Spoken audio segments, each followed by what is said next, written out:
Morning team, welcome back. It has been a hot minute since I posted anything on here, specifically about a year, but this year I'm trying to be better. So let's start off with making my brand new sewing pattern, the Cupid. Here's a little close up.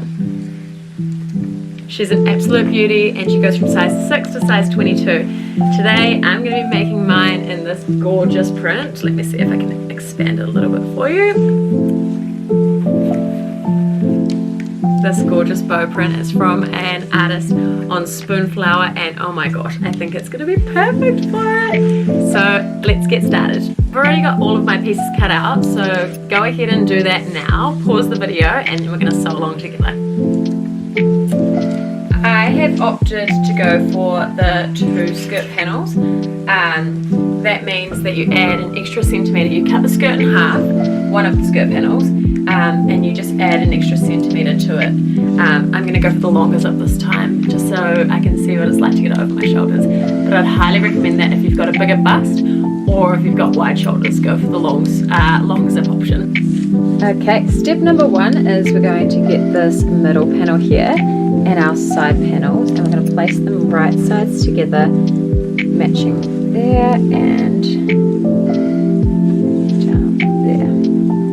We're going to pin all the way up. This part here has a slight curve, so just be mindful of that when you're pinning. And then we're going to do the same to this side. Cool. I'm going to stitch in place, and then I'll show you the next step once we're done.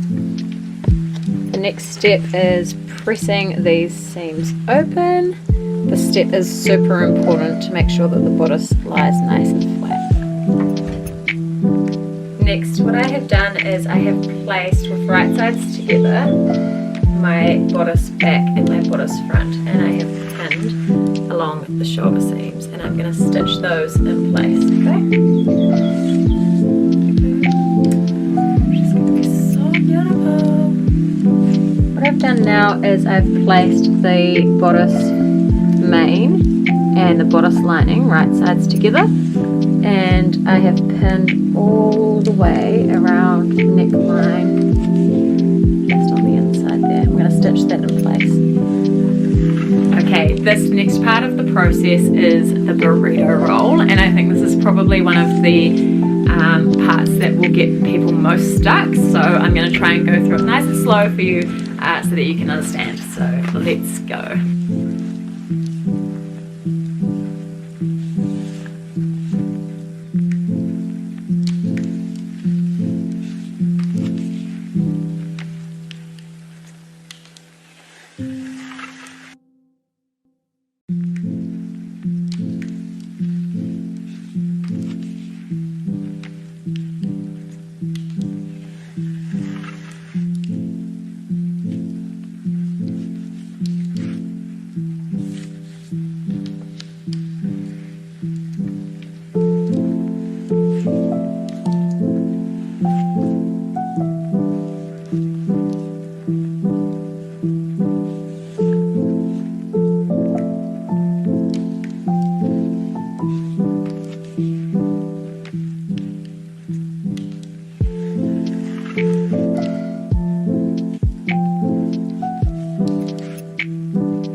So what you should have is something that looks a little bit like this. So it's all pinned around the armhole, and the other parts are sandwiched in between the layers.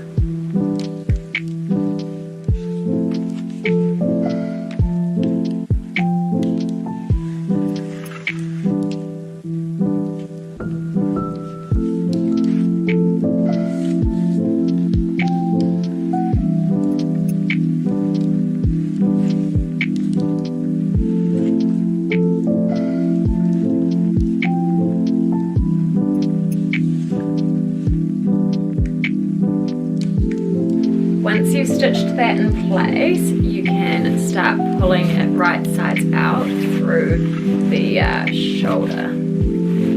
It can get a little bit tight at times, but persevere and just be gentle and it will pop through.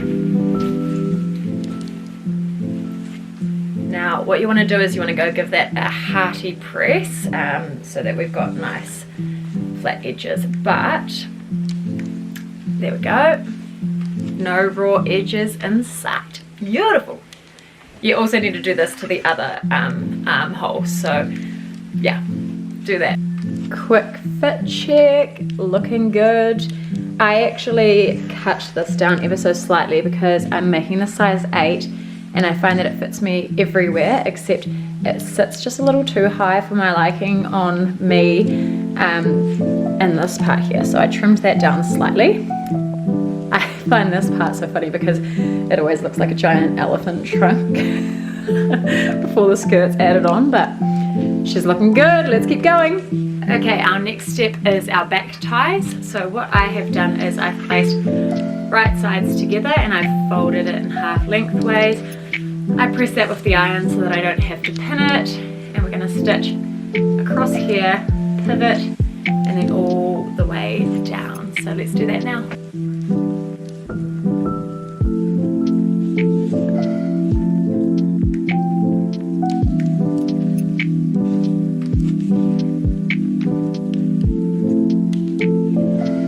I get to the end, what I like to do is I bought a whole lot of cheap knitting needles from Spotlight and I just pop that up and I use it to just push out those corners so that they're nice and tidy.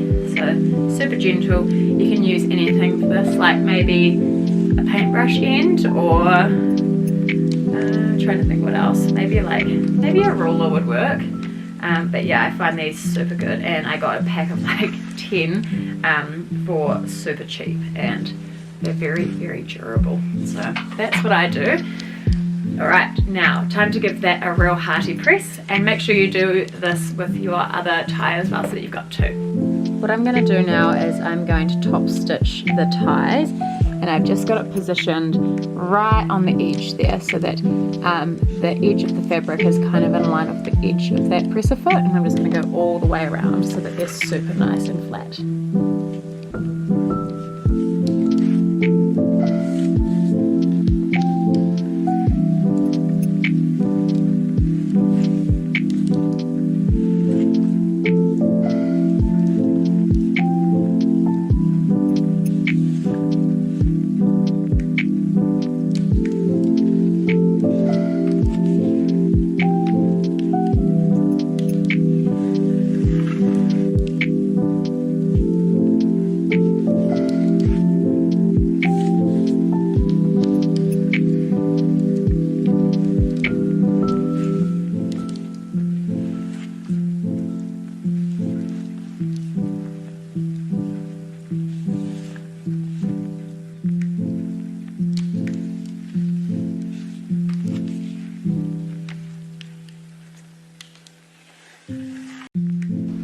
Okay, next up we're going to do step 7, which is this here. So I'm going to show you exactly what this looks like, because this is probably a part that some people will get confused as well. So let's go.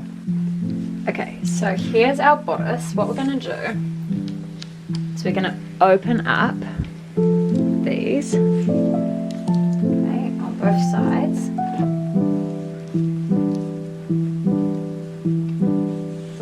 We're going to match them at the armpit seam.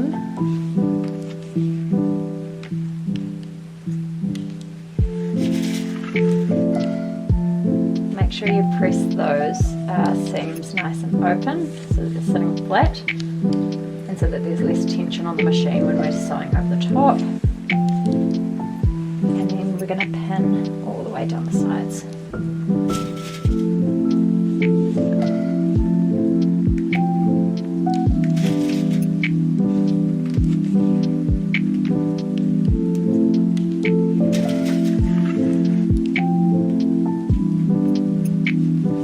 This is basically matching the front lining to the front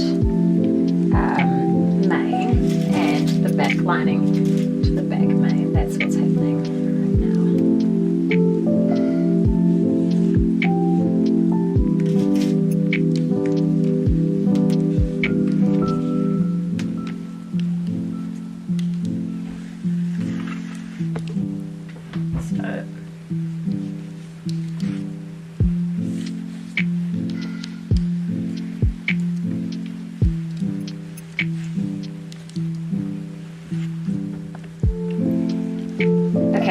So what we're going to do is, I've done one here to show you.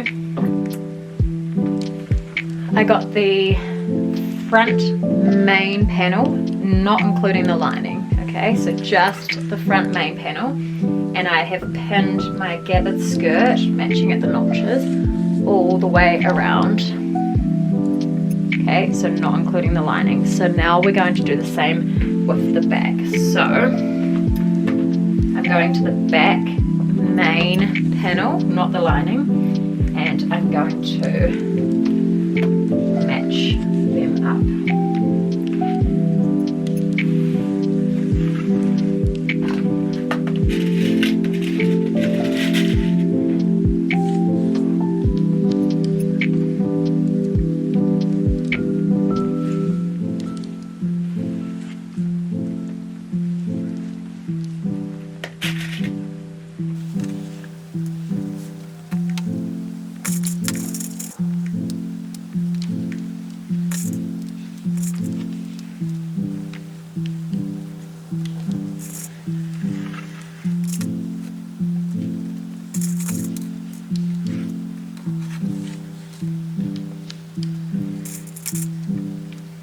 Okay, so it should be looking something like this. So you've got your skirt attached to just the main piece on the front and the back, and now we're going to do the zip. So I'm going to show you exactly how to do that.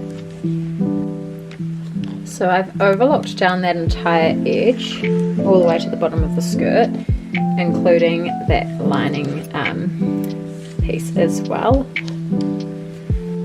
I've also overlocked around the lining edge here. Okay, so this is the right side of our garment, and what we're going to do is just working with the right side and not the lining. So I'm just going to pop that up out of the way. We're going to get our zip, make sure it's undone, and we're going to flip it so that this little zipper part is this way around. We're going to get the edge and make sure that this side of the tape is going to be in line with the raw edge of our bodice. That little tooth there, that needs to be in line with the seam that joins the lining and the main. So quickly do that now. Next, you'll want to grab a zipper foot, so it will look something like that, and we're going to stitch that zip in place. You'll need to move your needle to either side of the zipper foot so that it's not going down on the metal. So first up, we're going to move it to the side so that we can stitch this. So we'll be moving it to the left hand side so that it can stitch as close to the zip as possible. Now that we've stitched that one side in place, we are going to do the same on this side. So I'm going to turn this around so that the teeth are facing in and the tape is facing outwards. I'm matching up that top part only to my main, not to my lining. And I'm going to repeat exactly what I did on the other side.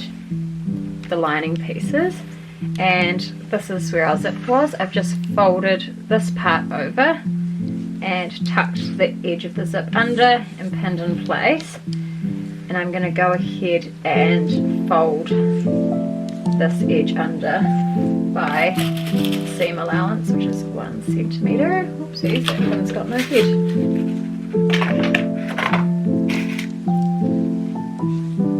And just pin it in place along the zipper edge.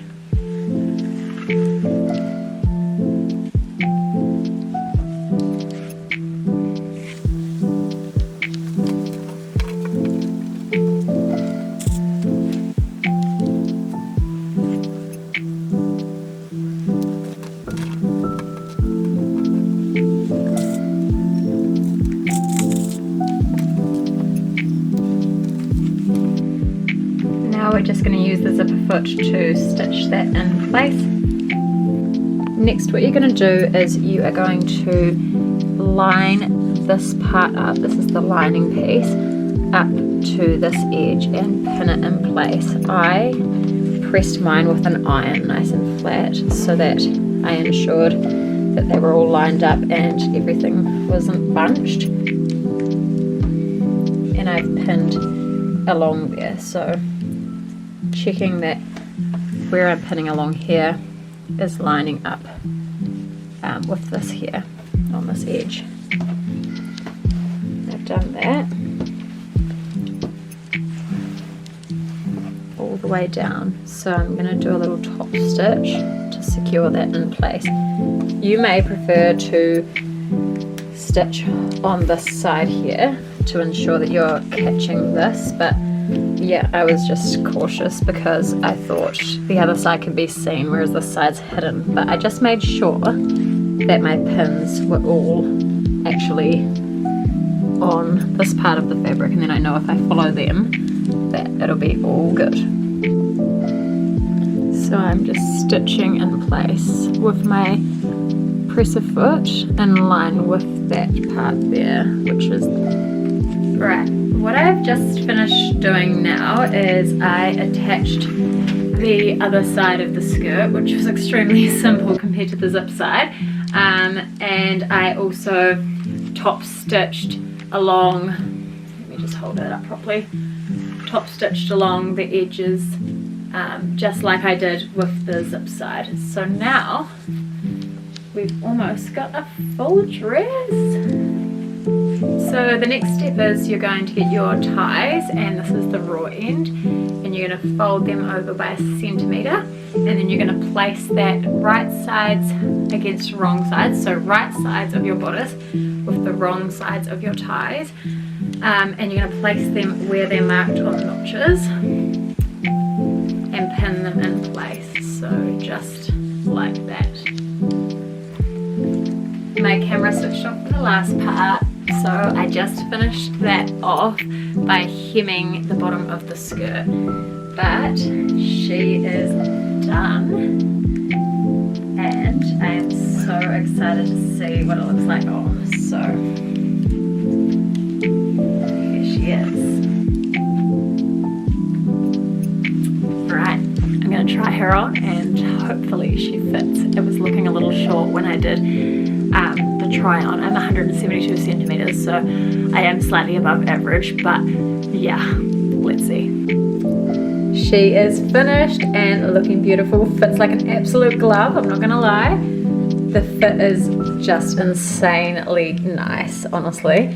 The only thing I'd say is that for me, I'm 172 centimeters. I would probably fit the size 10 in terms of length. So next time I'd probably lengthen the size 8. Just a touch, but she's an absolute beaut, I think. Oh, I am so excited, honestly. The fabric is just so perfect for this dress, I feel. I will tag the creator of this fabric in the comments because I cannot remember, sorry, in the description, because I cannot remember for the life of me what the artist's name was, other than the fact that it's from Spoonflower, but beautiful.